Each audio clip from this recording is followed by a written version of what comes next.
everyone, so here is example number 1.10 of the solution chapter number 1.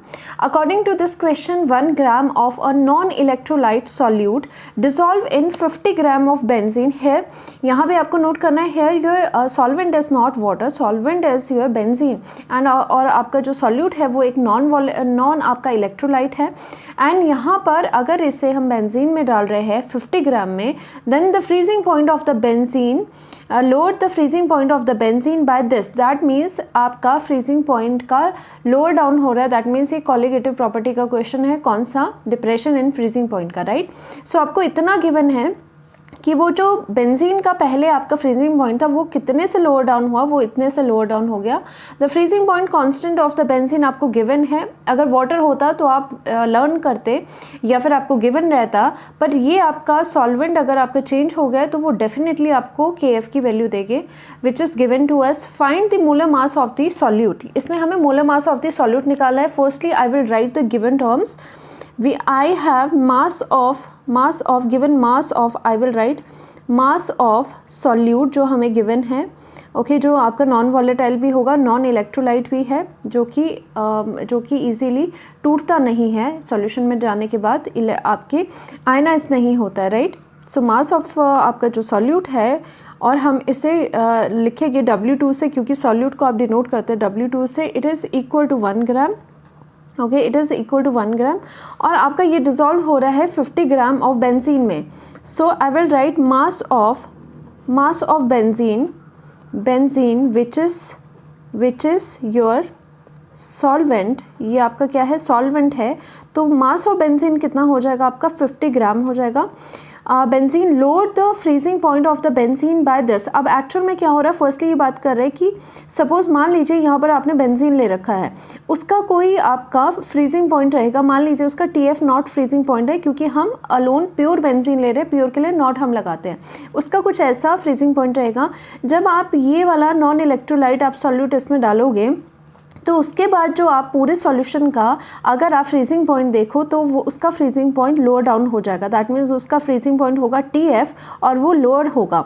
Okay तो that means यहाँ से पता चल रहा है कि यहाँ पर हमें डिप्रेशन इन फ्रीजिंग पॉइंट वाली कॉलिगेटिव प्रॉपर्टी लगी, क्योंकि उसी में आपका बताया जाता है कि जब भी आप नॉन वॉलेटाइल सॉल्यूट डालते हो तो आपका क्या हो जाता है कि आपका डिप्रेशन इन फ्रीजिंग पॉइंट रहता है. सो यहाँ पर इसी के साथ साथ जो KF की वैल्यू है, फ्रीजिंग पॉइंट आपके फ्रीजिंग कांस्टेंट या फिर डिप्रेशन कांस्टेंट की बेंजीन की, वो कितनी है 5.12. डिफरेंट सॉल्वेंट अगर हो गए तो आपकी जो वैल्यूज़ होगी वो आपकी वेरी करती है, राइट. वाटर की आप लर्न करोगे. सो अगेन यहाँ पर एक जो इसमें ट्रिकी पार्ट है जो आपको रिकग्नाइज करना है वो ये है कि what is your 0.40 kelvin given to you. ठीक है, यहाँ पर बोला जा रहा है कि आपका फ्रीजिंग पॉइंट की जो वैल्यू है बेंजीन की वो इतने से लोअर डाउन हुई है. दैट मीन्स पहले TF नॉट थी, फिर उसके बाद आपकी जो TF हुई है उसमें कितना डिक्रीज़ है, उसमें इतना डिक्रीज़ है. दैट मीन्स ये डिफरेंस आपको दिया हुआ है कि कितनी by how much value it has been lower down. तो ये लोअर डाउन आपकी 0.40 केल्विन से हुई है. सो आई कैन सिंपली राइट कि यहाँ पर आपको क्या गिवन है, you have given the delta TF. आपको ये ही यहाँ पर पहचानना था कि आपको डेल्टा TF की वैल्यू गिवन है विच इज़ योर 0.40 केल्विन, राइट. क्योंकि आपका अगर तो ये होता कि यहाँ पर लिखा होता कि बेंजीन 2.40, अगर बाई की जगह 2 लिखा होता तो कुछ और उसका मतलब होता, बट यहाँ पे लिखा है कि इतने से बाय दिस मच, इतने में से उसका लोअर डाउन हुआ है फ्रीजिंग पॉइंट. तो दैट मीन्स इनका गैप गिवन है और गैप ये है आपका, राइट. सो हम राइट करते हैं यहाँ पर according to depression in freezing point. Depression in freezing point का जो कॉलिगेटिव प्रॉपर्टी है उसका क्या रहता है, delta TF is equal to KF into molality. And molality को अगर हम आपका ओपन अप करेंगे that would be equal to W2 upon M2 given mass upon molar mass, that will be your number of moles of the solute divided by per kg of the solvent. So W1 is the mass of the solvent, that should be in kg. अगर नहीं हुआ we need to multiply this equation by the 1000. So that's why वो आपका पूरा का पूरा kg में आ जाएगा, right.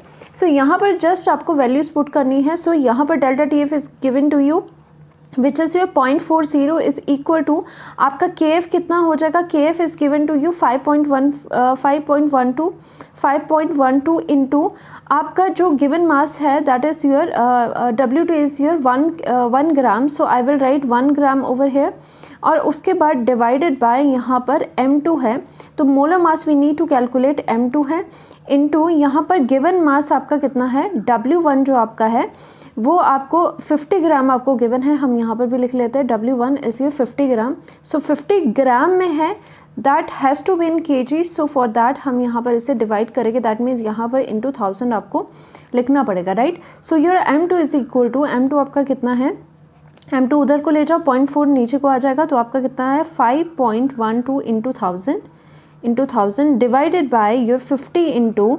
0.40 which is equal to M2, that means the molar mass of that solute आपका है 256 gram per mole, 256 gram per mole is the right answer. So आपका यहाँ पर जो मास है, molar mass of the solute है, वो आपका इतना है। Thank you so much.